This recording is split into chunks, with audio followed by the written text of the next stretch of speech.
Ok, queridos, sejam mais uma vez bem-vindos ao canal e à nossa playlist do PEC 2021.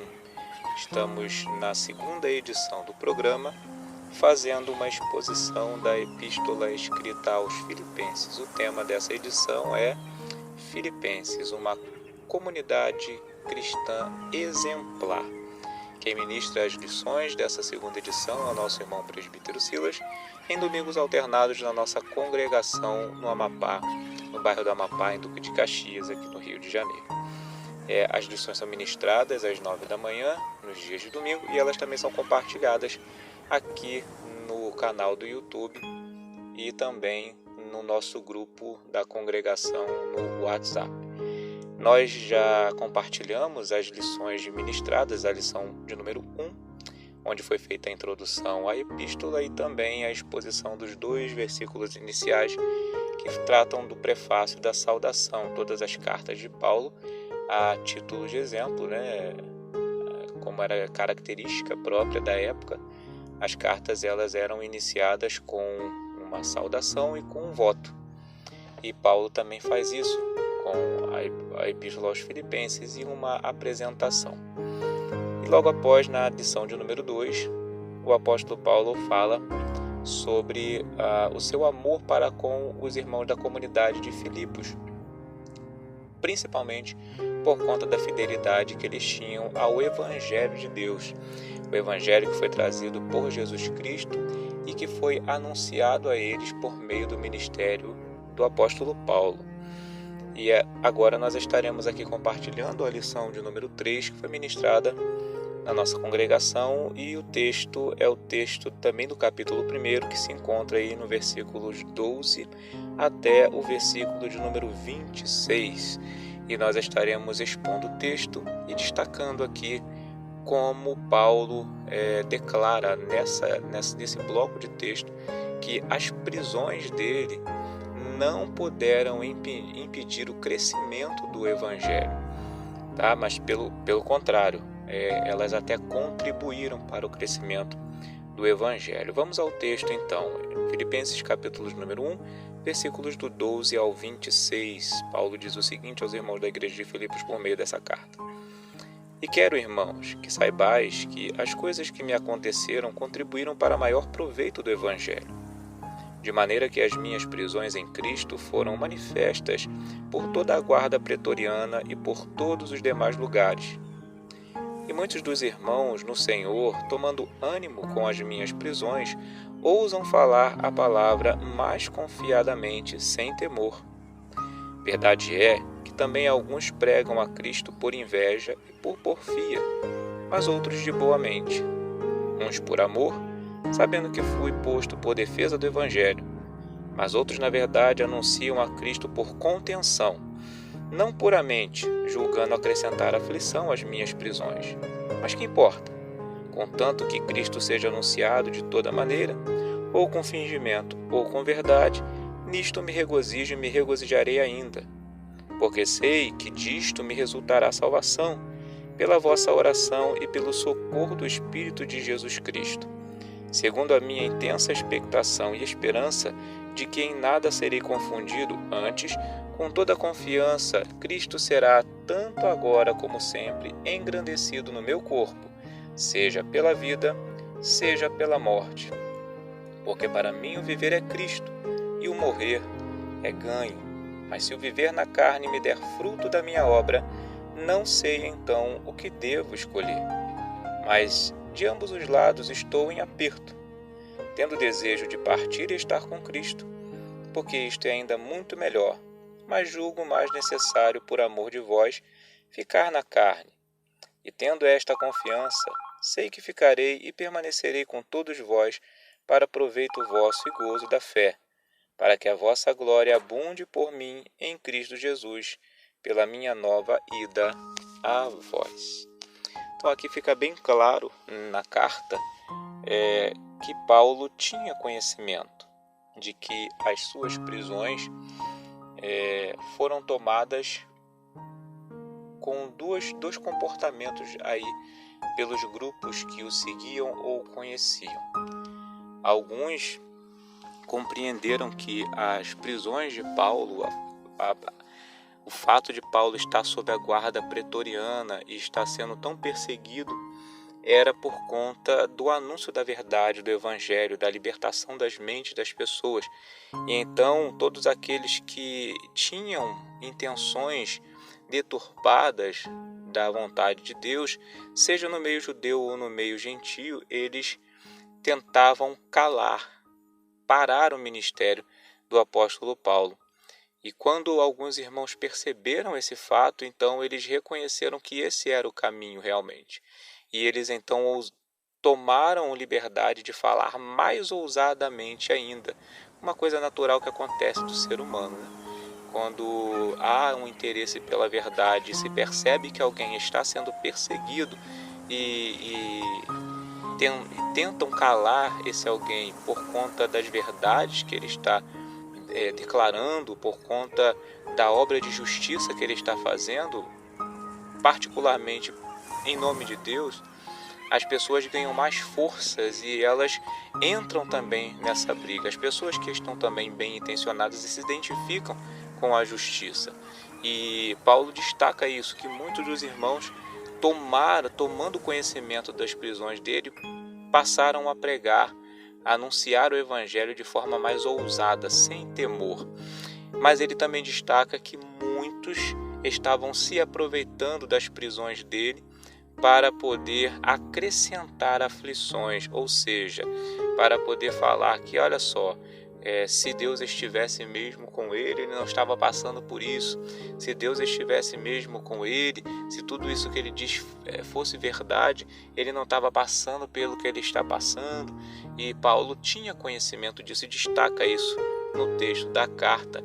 E ele até diz que há uma conclusão de que, assim, muitos anunciavam o evangelho, pregavam o evangelho por porfia e por contenda, ou seja, por outras intenções, né? Por outros interesses.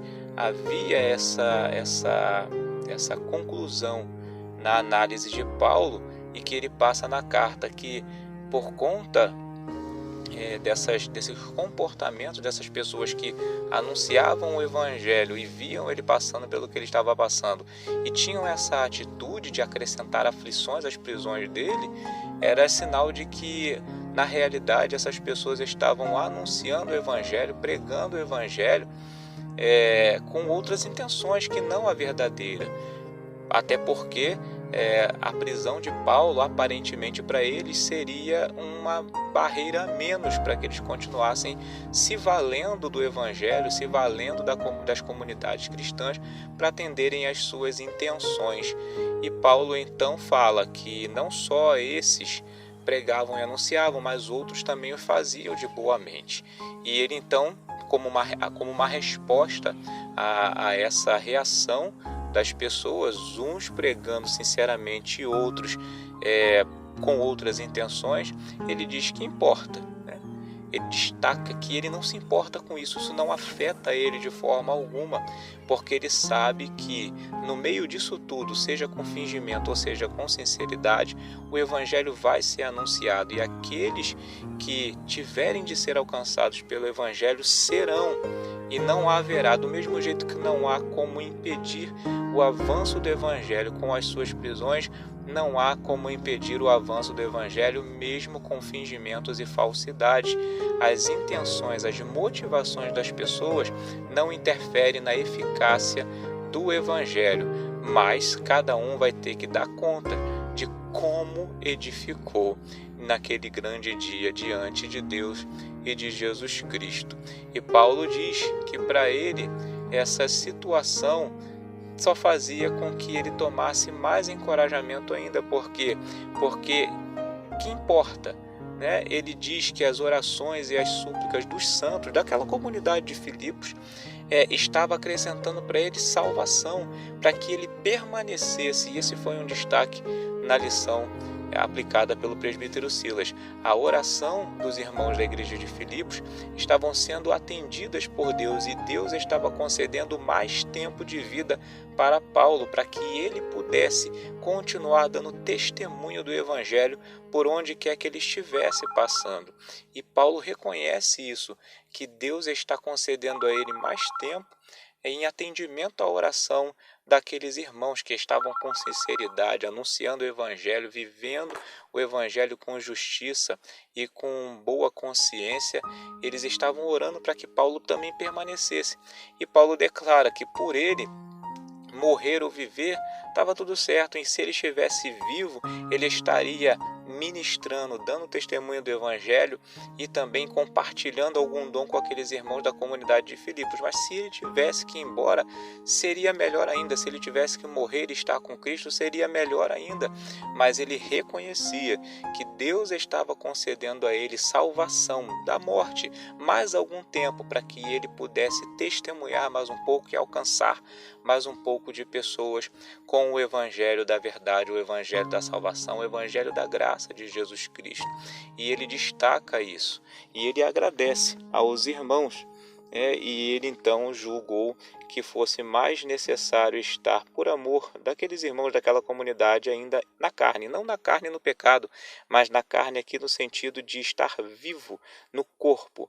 E ele tinha essa confiança de que ele permaneceria com os irmãos para gozo da fé e para que a glória de Deus abundasse, a glória de Cristo abundasse um pouco mais, transbordasse um pouco mais através da vida dele, inclusive numa nova ida até aquela comunidade, até aqueles irmãos. Então a gente pode ver aqui que Paulo transmite para essa comunidade de Filipos essa realidade que muitas das vezes é vivida hoje em dia, né?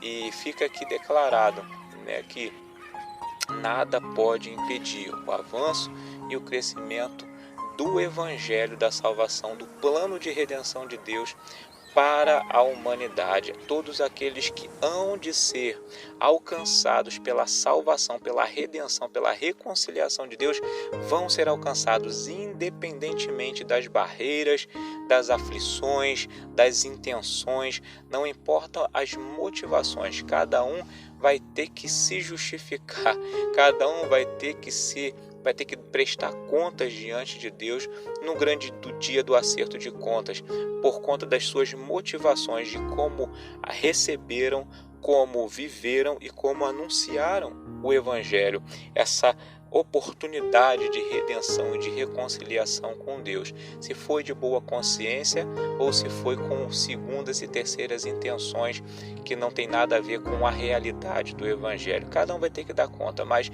independentemente das barreiras, das intenções, das trairagens, das covardias, das mentiras, das calúnias, das prisões, das torturas, independentemente, esse Evangelho vai continuar sendo aquela pedra, aquela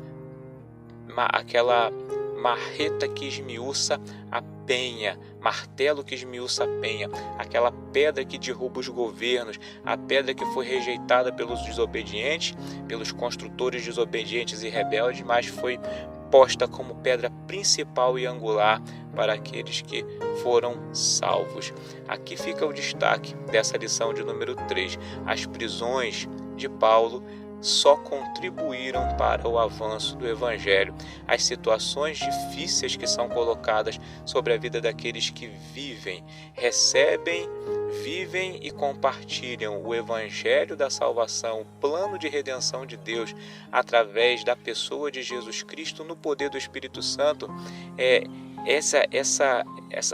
As aflições, essas prisões, seja quais forem as dificuldades, elas nunca impedirão, pelo contrário, elas só acrescentarão mais proveito ainda. E é através da comunhão dos santos e da oração que Deus vai concedendo mais oportunidade e tempo de vida para aqueles que verdadeiramente estão anunciando o evangelho da justiça, o evangelho genuíno do reino de Deus.